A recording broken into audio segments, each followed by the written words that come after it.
खबर शामिल करते हैं मियां मोहम्मद वकास आरआई की रिपोर्ट के मुताबिक करोड़ों रुपए मालियत की नौशहरा विरका हाफिजाबाद और ततलियाली तामोर इमनाबाद कारपेट रोड्स पर काम का बाकायदा आगाज हो गया।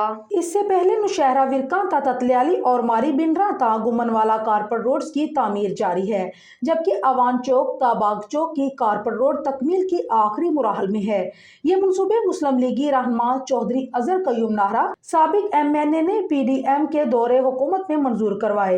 इस मौका पर उन्होंने कहा कि इन रोड्स की तमीर इलाके की तरक्की और खुशहाली के लिए संगे मेल साबित होगी, जिसका बराह रास्त फायदा इलाका मकीनों खुसूसन किसानों और देहात में बसने वालों को पहुंचेगा और उन्हें समाजी व माशी तरक्की के समरात मुयस्सर आएंगे। याद रहे कि PTA के दौरे हुकूमत में इलाके से सौतेली मां जैसा सलूक किया जा रहा था। रोड्स की मुरम्मत तक न करवाई गई, जिसके बायस तमाम रोड्स टूट फूट का शिकार हैं। अब ये रोड खड्डों और गरों में तब्दील हो गए हैं। इन रोड्स की तामीर पर अवामी हलकों ने चौधरी अजहर कयूम नाहरा की मेहनत और काविशों को सराहा है।